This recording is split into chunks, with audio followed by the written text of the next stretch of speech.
Hello and welcome to this week's edition of Politics Today. In this story we'll be covering the main political news story this week in Westminster, and that's a parliamentary researcher has been arrested, accused of spying for China. We'll be asking, what does this mean for our parliamentary democracy, and should the government wake up to the national security threat posed by the Communist Party of China?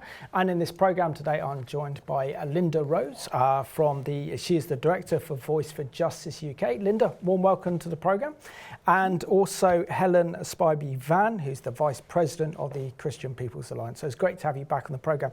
Lynda, you got some exciting news to announce that as of the recording of this programme, your new website will go live regarding the Commission of Inquiry, looking at the marginalisation and discrimination against Christians in the workplace. So share with us how our viewers can go to the website and actually participate in this very, very important inquiry that you've produced. Well, thank you. By the time the programme goes out, the website will be up. So if people go to www.cidac, that's cidac.org.uk,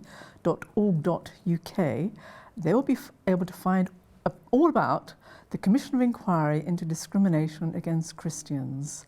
And we believe that's really important and very sort of timely, because there's been such growing reports of Christians.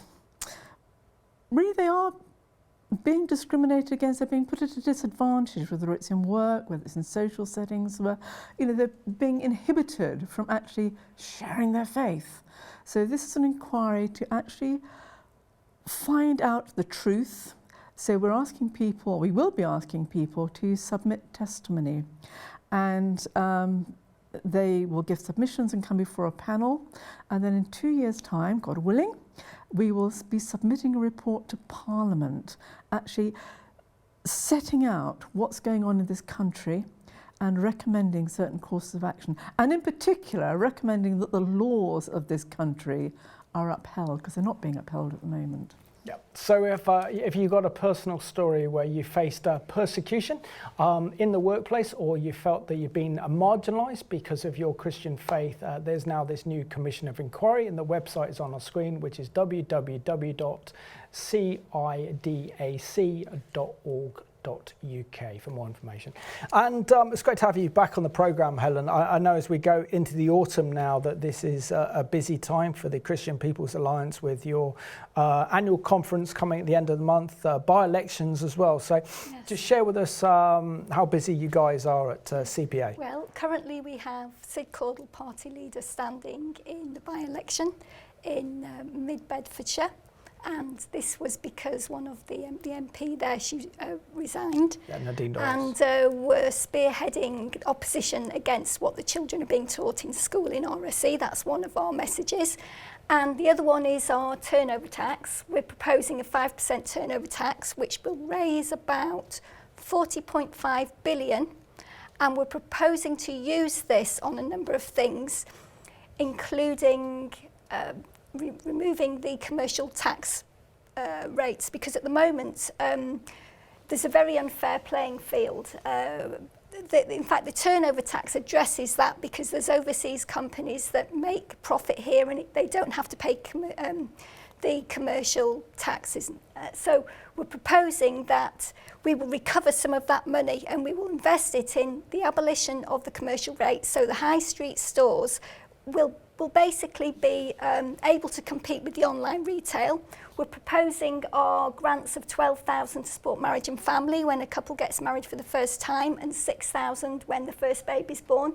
And then, of course, trying to make the playing field equal for prison leavers, to give them somewhere to live. So there's very many of these social initiatives that we feel we need to invest money, including the benefit cuts. We would restore those with this money that we would generate. Very good. So great proposal for saving the high street. And Lynda, what would you make of the main political story that is dominating our headlines this week in Westminster? News of arrest of a Chinese spy working in Westminster, who's a parliamentary researcher who has access to MPs who are privy to classified or highly sensitive information. What are your thoughts on this story that's dominating our political news stories this week? I would really love to be able to say to you, Simon, it's totally unbelievable. But actually, it's all too believable. I think we've seen, China, they are globally expansionist. They really do seem to be, at all sorts of levels, working to take over global influence, which is actually quite terrifying. And we've seen so much evidence in recent years of what they've been up to, whether it's using IT, getting involved in businesses and shaping various things. The recent, where they had set up what they call a police station, a Chinese police station that was closed down because these are being used to forcibly repatriate dissidents from China and, surveillance. So at one level, I'm not a bit surprised to hear that they now think they have discovered a spy in the heart of Westminster. Whether he is guilty of spying, I don't know. I mean, obviously that has to be established, but they're clearly working to try and extend influence like this. And I think we really ought to be worried, and we ought to sit up, and we need to take notice and give a robust response, because if we don't, it's just going to get worse. Absolutely. And Helen, the press is saying that the arrest of the alleged Chinese spies, this is one of the most dangerous breaches of security at Westminster, involving a hostile state. Do you think that what we know about this incident and how the government is slowly beginning to wake up to this threat? I mean, we've had other instances before, we had other dangerous situations, but do you think the government is now beginning to take this threat seriously now that it's all over the press? I think so, because as you say, it's not an isolated incident. A few years ago, we had the 3 intelligence agents that were sent back when they discovered that they were actually working for the China Ministry of State Security, and they were posing as journalists.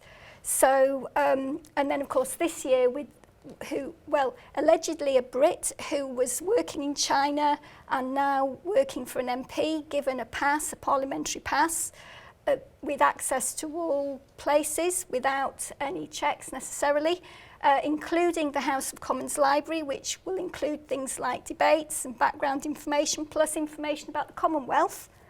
And it could be particularly useful for anybody who wanted to make inroads into the Commonwealth. And we also have heard intelligence chiefs have been warning for some time about the threat from China, together with MI6, who stated that they spend more resources on China than Russia.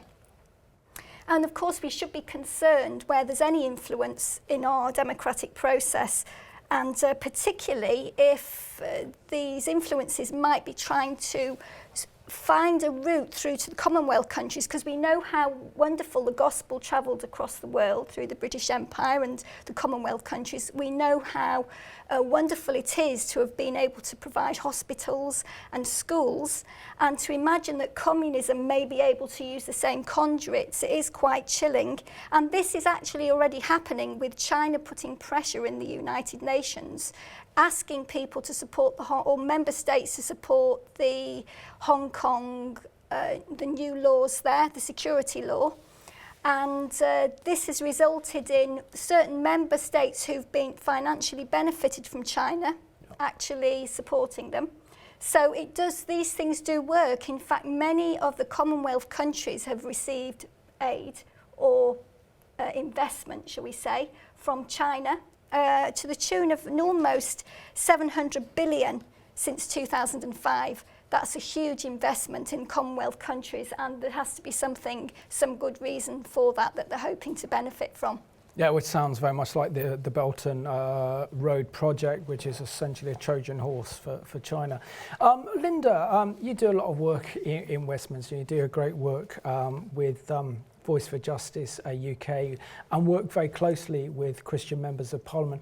Are you surprised by this story about a spy being arrested working for the Communist Party of China? Because we also see, for example, that last year was a story that dominated our headlines. I just read my notes here, that lawyer Christine Lee, who received an award from Theresa May, donated over £500,000 to the office of Labour MP and former Shadow Cabinet member Barry Gardiner. Do you think there needs to be more scrutiny and more security for members of Parliament, and particularly also for lobby organisations seeking to influence our members of Parliament, particularly from a hostile foreign state such as China?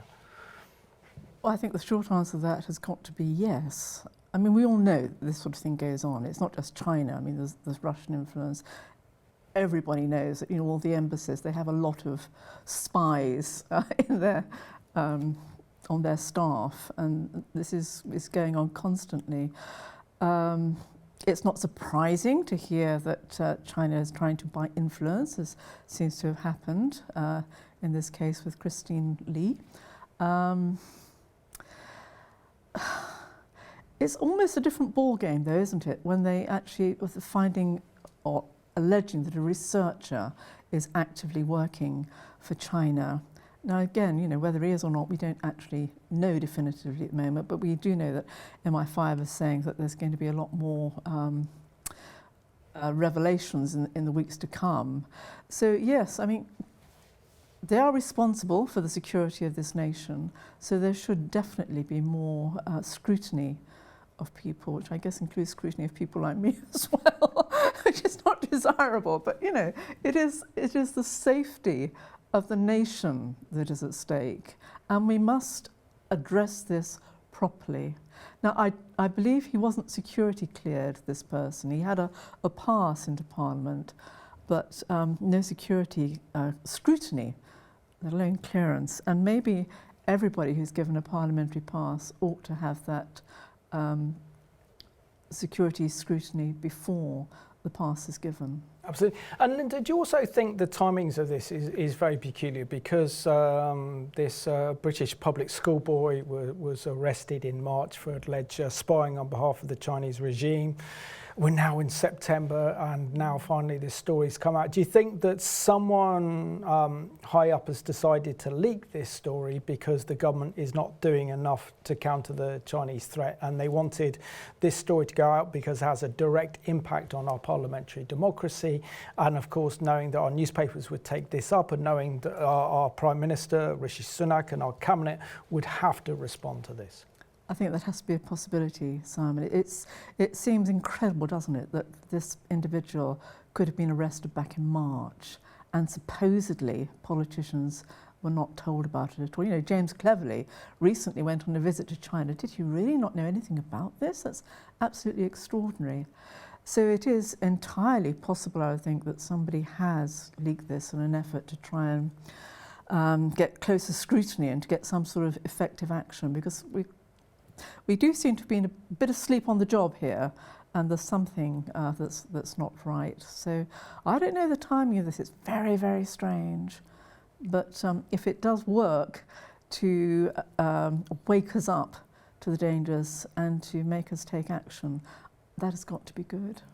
And Helen, is it not a real concern that here we're seeing a hostile power, soon to be a world superpower, China, trying to influence members of Parliament that are overtly critical of the Chinese regime, and rightly so? There's so much that that we can unpack in terms of China being a totalitarian regime, and the danger is that they are trying to silence voices that are critical of the Communist Party of China. Yes, absolutely. And as we've just heard from Lynda about the case of Christine Lee, she'd given huge donations through Barry Gardiner to the Labour Party, and really it does raise questions as to why, and obviously she's connected with the Communist Party in China. So, but then we have on the other side, we have people who have been sanctioned, like Sir Ian Duncan Smith, and he was sanctioned for, he didn't get any donations, he was sanctioned for speaking out about the persecution of the Uyghur people, the Muslims. And you can just imagine when you kind of like have the persecution and the surveillance and then the race to find the first human robot. I mean, I believe that Ian Duncan Smith, I think he's told a story about how he has heard reports that he was actually impersonated by Chinese agents. So you can imagine the potential. It's almost like science fiction comes into reality with this possibility that there's impersonators, IT, robots. You know, there doesn't seem to be any limit to what the possibilities are.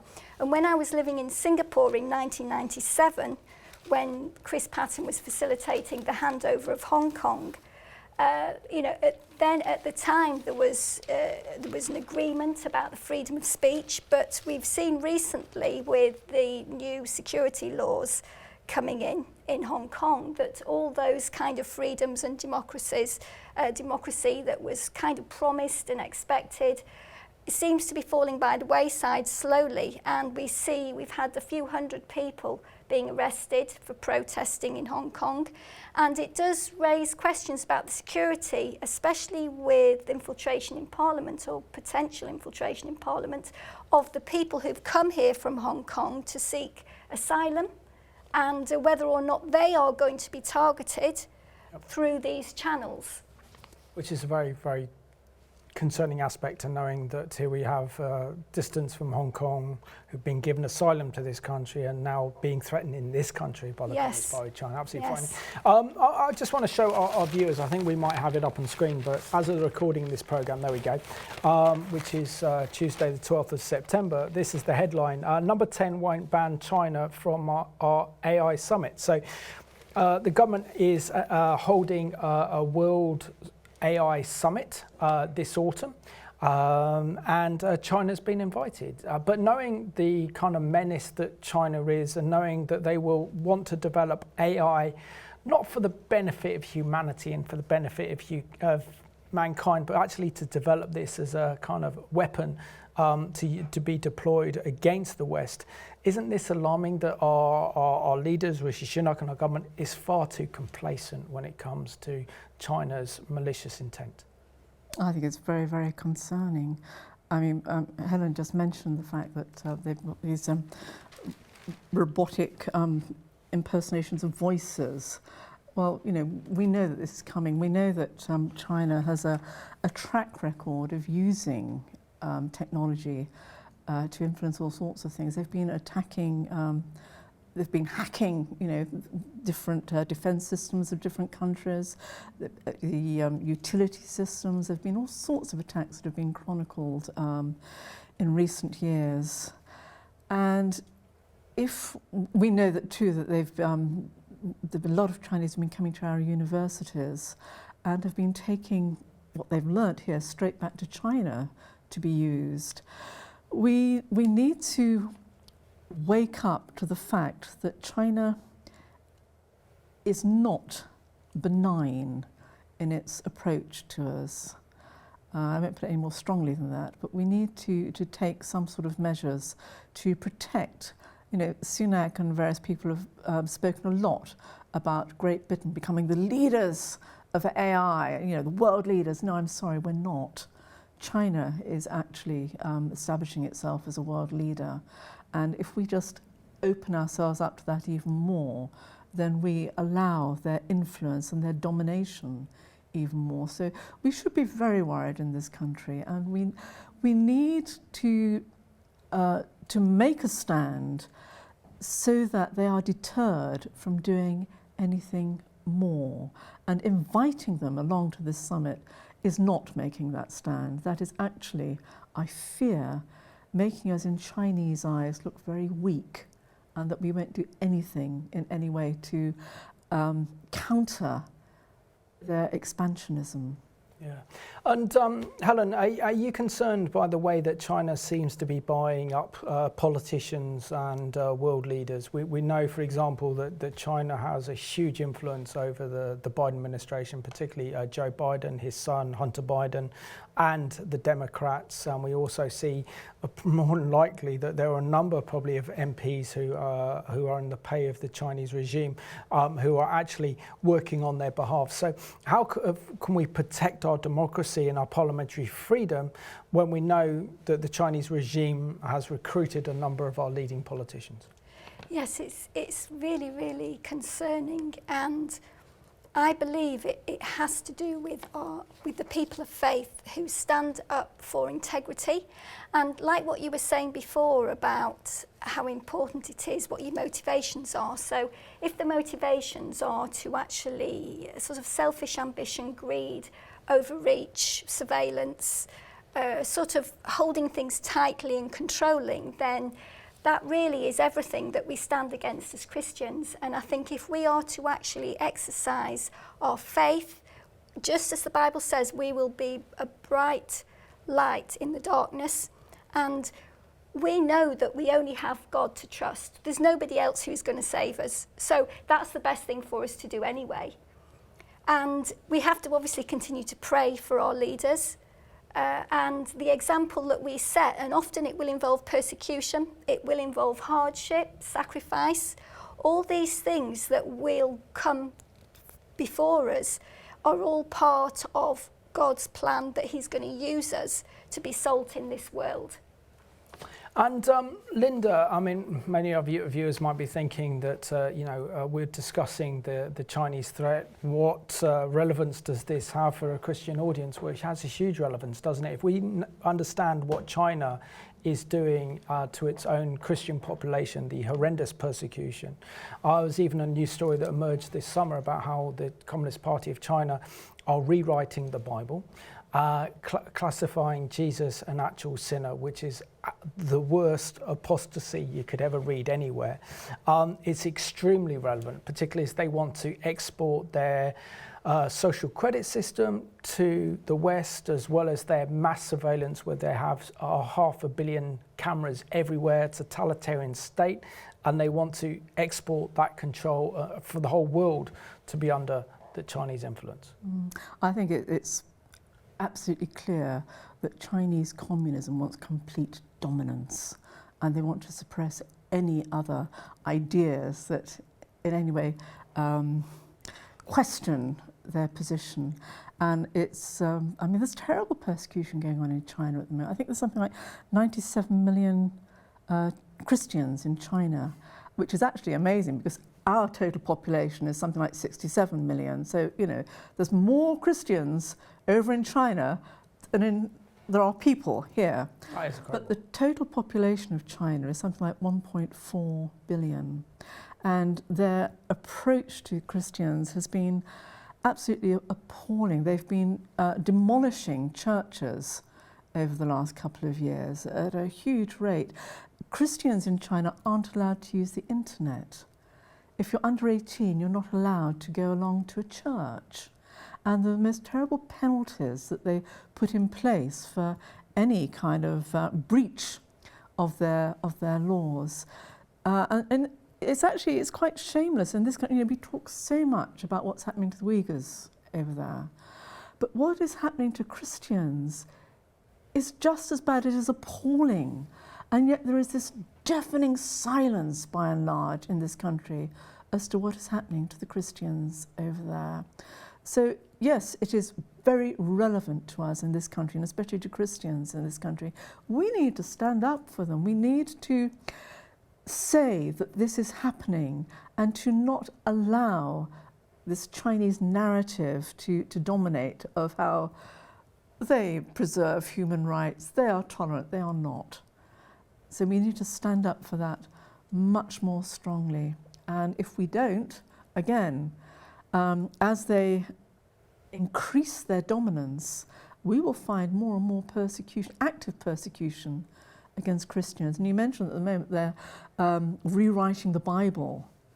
This is going to become even more of a factor if we don't do something to stand up now. The good news is that the light shines in darkness and the darkness cannot overcome it. And the church, the gates of hell will not prevail. The church will stand no matter what. China, I'm sorry, they're challenging God. Exactly. But we have a duty as Christians to stand for our faith now, because if we don't, it gets worse. Absolutely. So we've got about 2 minutes left. So Helen, do you think the situation that we're facing now, and particularly our government's indifference towards China, even our media's indifference, I mean, thankfully there are some brave and courageous journalists that are spelling out the totalitarian nature of the Chinese regime and how horrific it is. But because we live in a climate where we have so eroded our biblical values in this country that we no longer know what's right and wrong. Do you think this is why our leaders are struggling to discern what is good and what is evil? Definitely. And also I think that there's not enough Christians in Parliament. So you don't have enough people who are prepared to hold on to God's truth and speak that out, irrespective of whether it makes them popular or not. So throughout all these conversations about the Westminster alleged spy, there's been a lot of voices speaking out about it, and I think that the consensus seems to be that we need to take it very seriously and it needs to be considered a threat, which is what it is. And so there is a bit of an optimistic hope there that something will be done this time with all these conversations that are being broadcast. So Helen and Lynda, thank you so much for being my guests for this week's Politics Day. You've both done a great job, thank you. And thank you for announcing the websites live and running, Lynda. Thank you for letting me. Pleasure. And I just want to thank you for watching this programme today. We haven't even mentioned the COVID-19 leak at the Wuhan laboratory in China, let alone the menace that China's causing to a threat to Taiwan. But it's imperative that in these days where people can no longer see what's good and evil, that as Christians we stand up against evil, because otherwise we get consumed by it. So thank you for watching this week's edition of Politics Today.